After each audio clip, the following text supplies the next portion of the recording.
Hey guys, आप लोगों को राधे राधे। कैसे हैं आप लोग? आई होप कि आप लोग भी अच्छे होंगे, बहुत अच्छे होंगे। काफ़ी दिनों से हमने ब्लॉग नहीं बनाया है। आज हम एक छोटा सा ब्लॉग बना रहे हैं, देखते रहिए।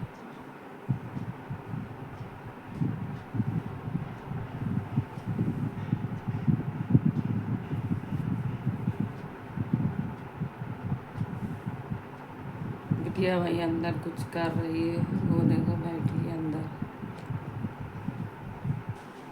सारा काम हमारा हो चुका है, बैठे हुए हैं। सोचा आप लोगों से कुछ बात कर लें। अब गर्मी का समय आ गया है। बहुत बड़ा दिन लगेगा गर्मी का।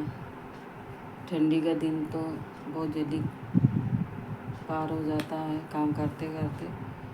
और गर्मी के दिन में काम कर लो तब भी दिन इतना बड़ा लगता है कि पूछो ना। चैत का महीना भी अब चालू हो गया है। अब नवरात्र आएगा। 19 तारीख से शायद नवरात्र है। नवरात्र की पूजा वूजा होएगी हर घर में।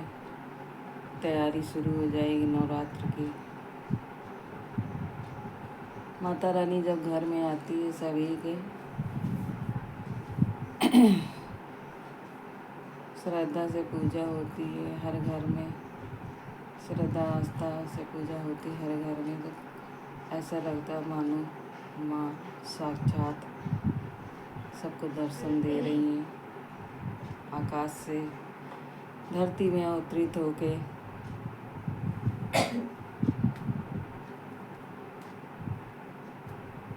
माँ तो माँ है, जगत जननी है वो। जगत पिता भी वही है, जगत माता भी वही है।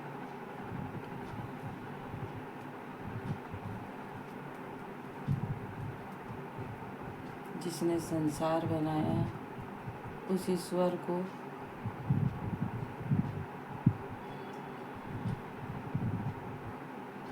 कोई नहीं मानता है। बस यही कहता हम आए कैसे, हम आए कैसे। और इंसान इतने देवी देवता बनाता है, इतने देवी देवता के नाम प्रकट करता है और मूर्तियाँ बनाता है, कहीं देवी की कहीं भगवान की। बस उसी में पूजा अर्चना करता है।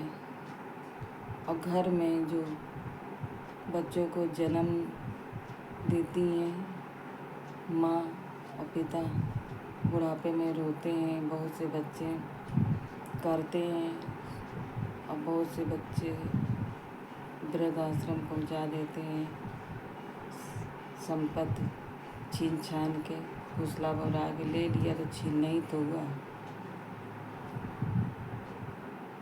जैसे माता रानी की पूजा कर रहे हो मूर्ति रख के, तो सच्ची पूजा तो माँ बाप की करो, उनका ध्यान दो, उनकी सेवा करो बुढ़ापे में। जैसे तुम लोग खा रहे हो वैसे उनको भी 2 रोटी दो। ये थोड़ी ना कि उनकी संपत्ति ले लो और फुसला बोरा के फिर उनको वृद्धाश्रम पहुंचा दो। तो गलत है ना, ये ऐसा नहीं करना चाहिए। जहाँ देखो बूढ़े माँ बाप रो रहे हैं, कह रहे इससे अच्छा तो बे औलाद रहते तो ठीक था। क्या करा जाए अब। इसीलिए माँ बाप बच्चों को बड़ा करते हैं पाल पोस के कि मेरा बच्चा लायक का बन जाए। हम परेशान हुए तो बच्चा हमारा ना परेशान हो। पर वो बुढ़ापे में शादी हो जाती है तो बुढ़ापे में बहू अच्छी है तो देख रही नहीं, बस रुलाते हैं। बहुत से माँ बाप ऐसे हैं कि बहू घर में आई है, जैसे अपने लड़का लड़की को समझो, जैसे पराई लड़की को समझो। कोई चीज़ में बोलना नहीं चाहिए, जितना हो सके अपन तुमसे काम करो, ना हो सके ना करो। वो अपना कर रही हैं, उनके बीच में बोलो ना। 2 रोटी मिल रही है तो आराम से खा लो, अगर नहीं दे रही हैं तो बना के खा लो, हाथ पैर चल रहा है बस। जब हाथ पैर नहीं चलेगा तो देबे करेंगे, और नहीं देंगे तो जहाँ वृद्ध आश्रम पहुँचेंगे तो पहुँचा दें। एक दिन उनका भी वक्त आएगा, उनके भी बच्चे ही सही करेंगे। कर्म का फल तो मिलता ही है, कर्म प्रधान है, वो पीछा नहीं छोड़ता है। एक दिन उनके आगे भी आता है, जैसे हमारे संग कर रहे हैं उनके आगे भी आएगा। भाई हमारे बच्चों ने देखा होगा कहीं पे गलती हमसे भी हो गई होगी तो मिलता ही है, करा होगा, हमने भी नहीं दिया होगा। इस जन्म में दिया है तो कहीं ना कहीं कभी कोई जन्म में नहीं मिला तो अब मिलता है, उसका कर्म का फल मिलता ज़रूर है। इस जन्म का अगर करा है तो मिलना होगा भैया, तो मिलेगा, और नहीं तो उस प्रभु के हाथ में है बस।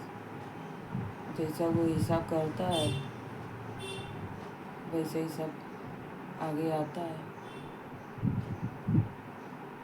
इसीलिए कहते हैं अच्छे बन के रहो, अच्छी सोच रखो। कोई गलत सोच रख रहा है, गलत तरीके से चल रहा है, हमको क्या करना है? एक दिन उसको ठोकर लगेगी, सुधरेगा ही, नहीं सुधरेगा तो ऊपर वाला है, उसको देख रहा है बस। क्या करना है अपने को? हम तो अच्छे बन के रहें, अपना काम अच्छे से करें, दूसरे को देख के जो है हमें थोड़ी ना उस तरह से चलना है। हमारा तो यही है सिद्धांत, अपने बच्चों को अच्छे संस्कार दो, अच्छी सभ्यता दो, अपने से बड़ों का आदर सम्मान करें, अच्छे से बोले। अगर बड़ा कोई गलत बोल रहा है बच्चों से तो बड़े को भी गलत नहीं बोलना चाहिए। हंसी मजाक हर वक्त नहीं अच्छी लगती है। बिटिया दामाद वाला इंसान हो जाता है, लड़का बहू वाला हो जाता है। थोड़ी ना किसी के बच्चों से तुम गलत बोल दो, ये करके आए वो करके आए, फिर बाद में कह दो मजाक करा। ये मजाक नहीं होता है। तुम्हारे बच्चों से इस तरह अगर कोई बोले तो तुमको बुरा लग जाएगा, तुरंत तुम मुँह पे कह दोगी हैं। और जिसने नहीं कहा, सुन लिया, तो वो समझदार इंसान कहलाता है। कि मूर्खों के मुंह क्या लगे, मूर्ख ही कहता सुनता है। हमने तुम्हारे बच्चों कहा तो तुमने हमें कह दिया है, तुमने हमें कहा तो हमने कहा नहीं है, तुमने कह दिया हमने मजाक करा, हमने कुछ नहीं कहा। कहना होता तो हम भी मूर्ख बन जाते, कह देते। इसलिए छोड़ दिया कि एक बार छोड़ दिया, बार बार इंसान अगर करे तो उसको हम समझाएं कि अपने आप को जज करो, दूसरे को जज मत करिए। दूसरा कोई क्या कर रहा है क्या नहीं कर रहा है वो अपने घर में है, तुम्हारे घर में तो नहीं है। अब क्या करें, हमारे संग भी इतना घटित हो जाता है, हमारे बच्चों के संग हो जाता है, पर हम समझदार हैं और अपने बच्चों को समझा देते हैं। सामने वाला मूर्ख है तो मूर्ख हम लोग क्यों बने, इग्नोर करके बस अपना रास्ता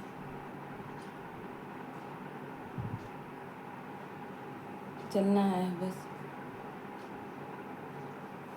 दूर हट के रहो, अच्छे से बोलेगा ही वो इंसान की उसने भाव नहीं दिया ज़्यादा और मेरी बात को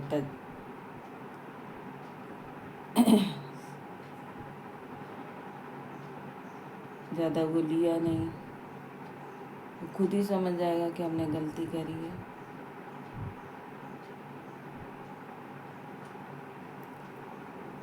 क्या करा जाए, अच्छा बोलने वाला अच्छा बोलता है तो वो अच्छा है, जो मजाक करता है हर तरह से उसको भी हम लोग क्या समझाएं। बस इतना है कि उसे दूर हो के रहो भैया, कि देखो हम तुम्हारे बच्चों को कहेंगे तुम्हें बुरा लगेगा, तुम हमारे बच्चों को हमको कह रही हो तो हमको बुरा नहीं लग रहा, पर हम समझदार हैं कि बुढ़ापे के इस करीब में आ गई हो, इस बुढ़ापे के नज़दीक आ गई हो, ये सब शोभा नहीं देता है। समझ जाओ तो बहुत अच्छा है तुम्हारे लिए।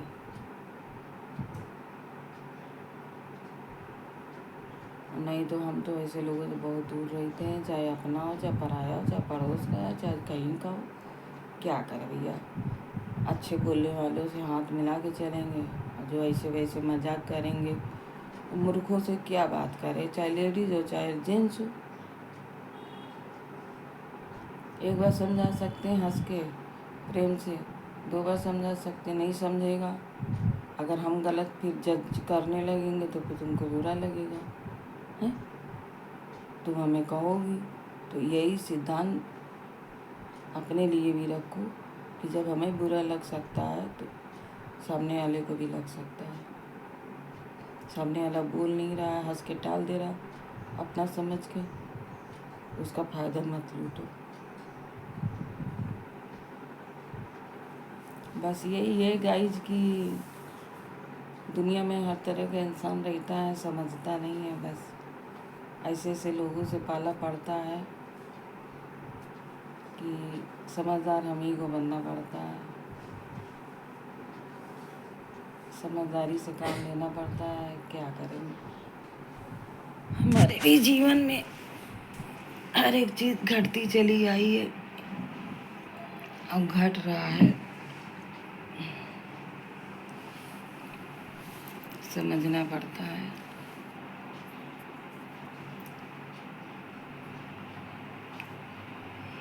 आप लोगों के संग भी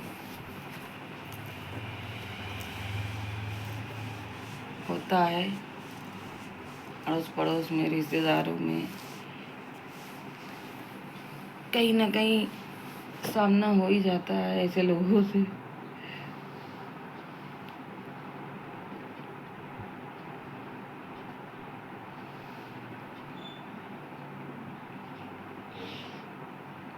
सोचा आप लोगों से थोड़ा शेयर कर दे,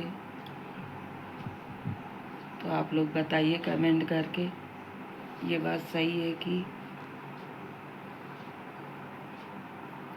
नहीं सही है।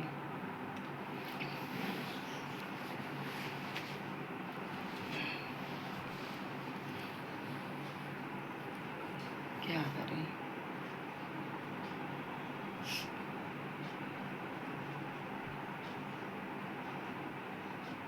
हम लोग अपने अपने काम में लगे रहते हैं, हमारे बच्चे अपना काम में लगे रहते हैं, किसी से ज़्यादा बोलने चालने का टाइम नहीं मिलता है, टाइम ही नहीं है बोलने चालने का। क्या करें, आना जाना ज़्यादा हो नहीं पाता। आज का समय ऐसा हो गया कि इंसान इतना बिजी हो गया अपने अपने घर में, कुछ पूछो ना। बच्चे जब छोटे होते तो ये लगता है कि बच्चे जल्दी से बड़े हो जाए, पल भूल जाए तो जिम्मेदारी कम हो जाए। जब बच्चे बड़े हो जाते तो वो जिम्मेदारियाँ बढ़ जाती हैं। कभी भी जिम्मेदारियाँ कम नहीं होती है, बढ़ती चली जाती है। सोचो शादी कर दें, शादी करने के बाद भी फुर्सत नहीं मिलती है। अभी तो हमारे बेटे की शादी नहीं हुई है, क्या करें। माहौल ऐसा है कि जहाँ जहाँ से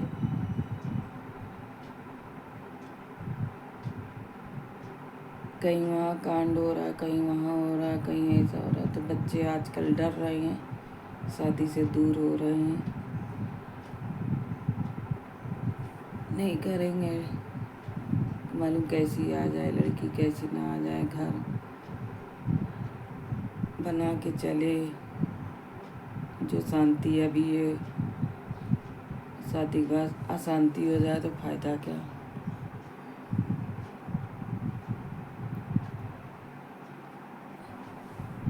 हमारा तो कहना यही है भैया, लड़की अच्छी आए, किसी की भी आए, जोड़ा जिसके संग बना होगा भगवान उसके संग बनाता ही है, और अच्छी है तो भी अच्छा ही अच्छा होता है। और नहीं समझ आ रहे, समझा रही है अपने तरीके से, तो उसको भी समय देना चाहिए कि चलो घर वालों को, सास ससुर नंद देवर जो भी हो, जितनी फैमिली हो, और कुछ उसकी बातें भी सुननी चाहिए कि बहू क्या कह रही है, समझना चाहिए सबको थोड़ा थोड़ा। और जब समझोगे तो फिर उधर वो भी समझेगी। सब अच्छे से धीरे से सब बातचीत होती रहती है, तो धीरे धीरे इंसान रहते रहते समझ जाता है। हम उसके पढ़ाई लड़की को समझ आएंगे हम लोग, पढ़ाई लड़की हम लोग को समझ जाएगी। बस यही है, हैंडल करने के ऊपर है कि हैंडल कैसे करा जाए। बड़ों को भी सोचना चाहिए, बच्चों को कैसे गाइड करा जाए। अपने बच्चों को कैसे गाइड करते हैं, पढ़ाई लड़की आई है तो उसको भी गाइड करना ज़रूरी है। जितना प्रेम से प्यार से काम हैंडल हो जाए, उतना खटर पटर लड़ाई झगड़ा करके हैंडल नहीं होता है और समस्या बढ़ जाती है। हम तो अपने बेटे को समझाते हैं, पर क्या करें, नहीं समझता है। देखो जब समय आएगा अपने आप जहाँ लिखा होगा शादी उसकी हो जाएगी। समय जब आता है तो सब हो जाता है, जब तक समय नहीं आता तब तक कुछ नहीं होता है। चाहे जितना सर पटक लो, चाहे जितना देख सुन लो, समय से बड़ा कोई नहीं है। समय ही ईश्वर है, ईश्वर ही समय है। जोड़ा वही बनाता है, वही धरती में भी जोड़ा बनाता है माँ बाप के द्वारा। सब में ईश्वर का ही तो अंश है। कण कण में भगवान है। जीव जंतु पशु पक्षी जानवर मनुष्य, हर पेड़ पौधे में कहाँ नहीं उनका अंश है ईश्वर का। सब जगह वही तो व्याप्त है, व्याप्त रहेगा।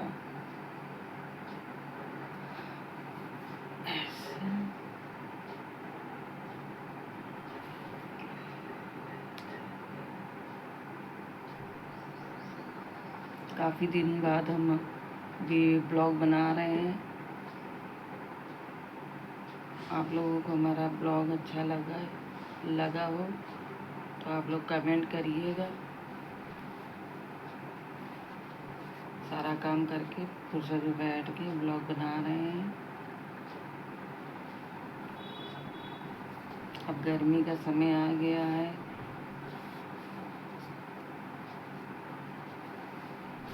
बहुत जल्दी इंसान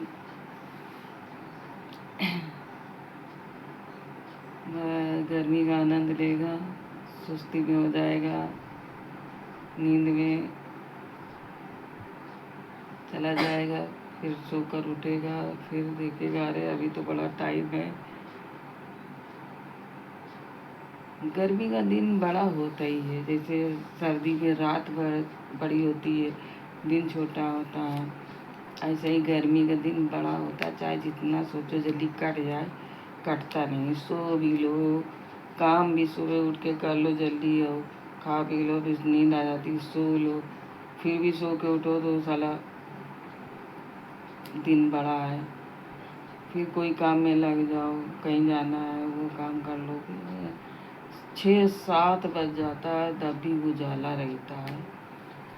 अब की तो बहुत गर्मी सुन रहे हैं पड़ेगी, जब अभी से इतनी गर्मी पड़ रही है तो बहुत गर्मी पड़ेगी अब की भी।